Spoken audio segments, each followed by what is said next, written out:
Nai na nai nai nai, tara nai nai nai na nai na nai, nai na nai nai nai, tara nai na nai nai nai, tara nai nai nai na nai na nai, nai na nai nai nai, tara na na nai na nai na nai. Ta-na-nai, nai, na-na-na-nai, ותאר ליבנו לעובדך באמת, והנחילנו השם אלוקינו. קיצור ליקוטי של התורה כ"ט, לפרשת ב' ועצה ותיקון הזה מבחינת תורה, מבחינת אמונה. Le tikkun pour le problème dont on a parlé avant, c'est-à-dire le problème de la Torah qui n'a pas de contact avec la réalité. Le tikkun de cette Torah-là, c'est par la Torah Imuna, c'est-à dire le principe de Emuna, de Torah, c'est-à-dire qu'on a dit l'attitude de rampant, si on veut, dans la Torah, qui est le principe de la Emuna. Ceux qui ont la Emuna, alors ils sont considérés comme Tola, c'est-à-dire comme des rampants dans la Gdusha.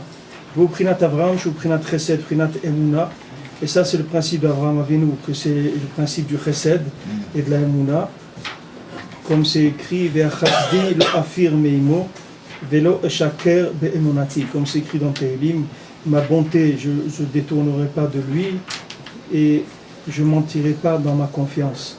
Qui a l'idée à Emouna Prinati Amin Midgaber Aloïvaï. Parce que maintenant, par la Emouna, qui est le côté droit, il va se renforcer contre ses ennemis. Bigvurot Yesha Yemino, c'est-à-dire avec la force qui vient de la délivrance du côté droit. C'est-à-dire par le Chesed, il va arriver à avoir la force qu'il faut pour lutter contre ses ennemis. Umenatseach et Amitnagdim Shebaim Alav. Et Mitnagdim, non, on Meshaber, on Mevatel Avodah Zara. Maintenant, il va arriver à vaincre les opposants et à casser et à annuler l'Avodah Zara et la Kfirut, c'est-à-dire l'idolâtrie et l'hérésie, la bisionot abaïmem, et les bisionot, les affronts qui viennent d'eux. Il faut qu'on puisse se concentrer, parce que si on ne se concentre pas, là, c'est des choses que les gens se concentrent, on a très peu de chances de comprendre, mais si on ne se concentre pas, c'est sûr qu'on ne comprend rien. Alors ici, Rabbeinu, il a parlé la dernière fois, on a parlé du problème qu'on avait de la Torah qui n'a pas de contact avec la réalité. C'est-à-dire la Torah qui n'a pas de kécher avec la réalité, et c'est pas ici une étude philosophique, c'est quelque chose qui fait très très mal, puisque c'est toute notre galoute. Pourquoi on est en galoute? C'est uniquement à cause de ça. On est en galoute parce qu'on n'arrive pas à vivre la Torah, c'est pour ça qu'on est en galoute. Et même les gens qui sont très sérieux, très investis, et qui sont assidus, et qui étudient tous les jours, et qui prient tous les jours, et qui ont les 3 paires de tefilin, et tout ce qu'on veut, ils ont une difficulté énorme à être connectés avec la Torah dans la réalité du quotidien, c'est-à-dire dans le vécu, dans la nourriture, dans l'argent, dans la famille, dans tout ce qui concerne le Olam Hazé. Il y a une difficulté de trouver la présence divine dans autre chose que les textes d'études ou de prière. Alors que le but des textes de l'étude et les textes de la prière, c'est pour nous amener à trouver Dieu dans notre vie, dans notre quotidien, dans nos déplacements, dans nos discussions, dans nos pensées, dans tout ce qu'on peut avoir de rapport avec ce monde. On est là pour ça, pour arriver à reconnaître Dieu dans la matière.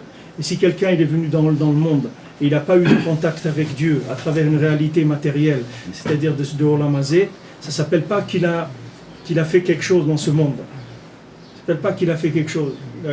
Et la Gemara elle dit que qui est-ce qui s'appelle quelqu'un qui ne craint pas Dieu? C'est quelqu'un qui a quitté ce monde et qui n'a pas laissé des enfants ou des élèves. Quelqu'un qui a quitté ce monde, il n'a pas laissé ni enfants ni élèves, ça s'appelle que c'est quelqu'un qui ne craint pas Dieu. On dit pourquoi on l'appelle comme ça? Pourquoi on l'appelle qui ne craint pas Dieu? Alors on dit Reshit Chochma Irat Hashem. Reshit Chochma, c'est Irat Hashem. Qu'est-ce que c'est le Reshit, qui veut dire Reshit Chochma Irat Hashem? Ça veut dire si je veux savoir si je suis arrivé au réchid de la Chokhmah, c'est-à-dire si je suis arrivé à la Chokhmah dans son niveau le plus haut, c'est si je vois que j'ai la crainte d'Hachem.